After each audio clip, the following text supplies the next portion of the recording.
Price the Lord. Hallelujah. പ്രിയ സഹോദരങ്ങളെ, സാപത്തിൽ ബലിയർപ്പിച്ച് പ്രാർത്ഥിച്ച്, പ്രത്യേകിച്ച് നമ്മുടെ തൂങ്കുഴി പിതാവിനെയൊക്കെ ഓർത്ത് നിങ്ങൾ ബലിയർപ്പിച്ചിട്ടാണ് ഈ വീഡിയോ കാണുന്നതെന്ന് അച്ഛനറിയാം. ഞാനും ശരിക്കും ഉള്ളു തുറന്ന് പിതാവിന് വേണ്ടിയിട്ട് ശക്തമായിട്ട് പ്രാർത്ഥിച്ചിട്ടുണ്ട്. കാരണം എനിക്ക് അതിനുള്ള കടമയുണ്ട്. കാരണം എന്നെ സെമിനാരിലേക്ക് എടുത്തിട്ടുള്ളത് പിതാവാണ്. അതുപോലെ തന്നെ എനിക്ക് പട്ടം നൽകിയിട്ടുള്ളതും പിതാവായതുകൊണ്ട് തന്നെ പിതാവിൻ്റെ ആത്മശാന്തിക്ക് വേണ്ടി ആത്മാർത്ഥമായിട്ട് പ്രാർത്ഥിച്ചിട്ടുണ്ട്. തീർച്ചയായും പിതാവ് സ്വർഗത്തിലേക്കാണ് പോവുക എന്ന് ഉറച്ച് വിശ്വസിക്കുന്നു. Price the Lord. ഹല്ലേലൂയ. ഒപ്പം തന്നെ നമ്മൾ ഒരു നാൾ, നമുക്ക് ചിലപ്പോൾ പിതാവിൻ്റെ അത്രയും കാലമൊന്നും ആയുസ്സുണ്ടാകണം നിർബന്ധമില്ല. പക്ഷേ ഒരു നാൾ നമ്മളും തമ്പുരാൻ്റെ സന്നിധിയിലേക്ക് എടുക്കപ്പെടേണ്ട യേശു നമുക്കായിട്ടൊരു വീട് കരുതി വെച്ചിട്ടുണ്ട്. ഈ ഒരു ബോധ്യത്തിൽ കുറേ കൂടി ആഴപ്പെടാൻ വേണ്ടിയിട്ടാണ് ഇന്ന് പ്രഭാതത്തിൽ ബലിയർപ്പിച്ച് പ്രാർത്ഥിച്ചപ്പോഴൊക്കെ ഞാൻ കർത്താവിനോട് യാചിച്ച, ദൈവമേ, സ്വർഗത്തെക്കുറിച്ച് കൂടുതൽ ഉന്നതമായ ബോധ്യം ഞങ്ങൾക്ക് നൽകണമേ. പ്രത്യേകിച്ച് ഈ ഒരു കാലഘട്ടത്തിൽ ഭൂമിയിൽ സ്വർഗത്തെക്കുറിച്ച് ഞാൻ എപ്പോഴും ഓർക്കുന്നുണ്ട്. തുങ്കുഴി പിതാവ് എനിക്ക് പട്ടം തരാനായിട്ട് ഞങ്ങൾ രണ്ടുപേരുണ്ടായിരുന്നു. ഞാനും ജെറൻസ് താണിക്കൽ എന്ന് പറഞ്ഞ അച്ഛനും ഞങ്ങൾ രണ്ടുപേരുമായിട്ട് വണ്ടിയിൽ വരുമ്പോൾ ഒരു പ്രത്യേക സാഹചര്യത്തിൽ പിതാവ് പറഞ്ഞൊരു കാര്യമുണ്ട്. മക്കളെ, ഭൂമിയിലായിരിക്കുന്ന സമയത്ത് സ്വർഗത്തെക്കുറിച്ച് ബോധ്യമില്ലാത്തവന് വാർദ്ധക്യത്തിലോ മരണശേഷമോ സ്വർഗം ലഭിക്കുക പ്രയാസമാണ്. ഭൂമിയിൽ ആരോഗ്യമുള്ള സമയത്ത് സ്വർഗത്തെക്കുറിച്ച് ബോധ്യമുള്ള ഒരു അഭിമന്യ പിതാവിന് സ്വർഗം നമുക്ക് നൽകി എന്നതിനെ പ്രതി നമുക്ക് ധ്യാനിക്കാം, നമുക്ക് നന്ദി പറയാം.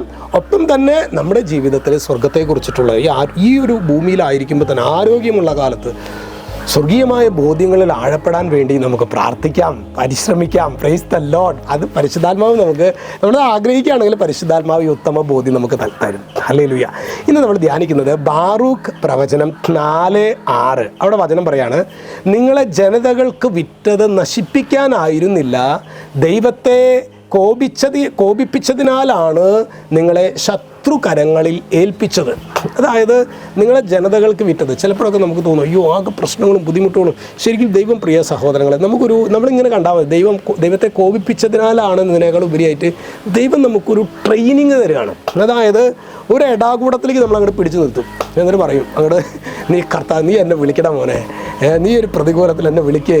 അങ്ങനെ ചിലപ്പോൾ പ്രിയ സഹോദരങ്ങളെ, നമ്മുടെ ജീവിതത്തിൽ നമ്മളാകെ പെട്ടുപോകുന്നില്ല, ഒന്നും നടക്കുന്നില്ലല്ലോ എന്ന ചിന്തയൊക്കെ വരുമ്പോഴും എൻ്റെ ദൈവം വലിയവനാണ് എന്ന ചിന്ത, അതാണ് നിങ്ങളെ ജനതകൾക്ക് വിറ്റത് നശിപ്പിക്കാനായിരുന്നില്ല. ഈ ഒരു കാലഘട്ടത്തിൽ നമുക്കറിയാം, നമ്മുടെ സുറിയാനി കത്തോലിക്കരുടെയൊക്കെ എണ്ണം, അംഗസംഖ്യ ഭയങ്കരമായിട്ട് ശുഷ്കിച്ചുകൊണ്ടിരിക്കുകയാണ്.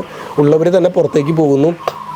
അപ്പോൾ നമുക്ക് ശരിക്കും ഒരു 10-20 വർഷം നമ്മളൊന്ന് മുന്നോട്ട് കണ്ട് നോക്കുകയാണെങ്കിൽ നമുക്കറിയാം, രാഷ്ട്രീയം, ജനാധിപത്യം എന്നൊക്കെ പറയുമ്പോൾ തീർച്ചയായിട്ടും ജനസംഖ്യ ആർക്കാണോ അംഗസംഖ്യ ഉള്ളത് അവരാണ് പ്രബലന്മാർ, അല്ലേ? അപ്പോൾ നമുക്ക് ശരിക്കും പറഞ്ഞു കഴിഞ്ഞാൽ സുറിയാനി കത്തോലിക്കരുടെയൊക്കെ അവസ്ഥ എന്തായിരിക്കും ദൈവമേ എന്നുള്ളൊരു ചിന്തയൊക്കെ വരുമ്പോഴും, പ്രിയ സഹോദരങ്ങളെ, നമ്മൾ ഒറ്റയ്ക്കല്ല, ദൈവം ഒരു വഴി നമുക്ക് കാണിച്ചു തരും. കർത്താവിൽ ആശ്രയിക്കുന്നവരെ കർത്താവ് സുരക്ഷിതരാക്കും. നമുക്ക് അത്തരത്തിലുള്ള ഒരു ആഴമായ ഉന്നതമായ ബോധ്യത്തിലേക്ക് നമുക്ക് പ്രവേശിക്കാനായിട്ട് പരിശ്രമിക്കാം. പ്രതികൂലങ്ങളിൽ നഷ്ടധൈര്യരാകരുത്.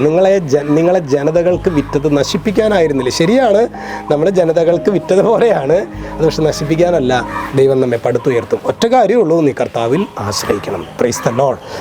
അങ്ങനെ പ്രതികൂലങ്ങളിൽ സഭയെ ധീരമായി നയിച്ച ശാന്തനായ പിതാവാണ് ജേക്കബ് തൂങ്കുഴി പിതാവ്. അതായത് പിതാവ് വളരെ ധീരനായിരുന്നു, പക്ഷെ വളരെ ശാന്തനായിരുന്നു.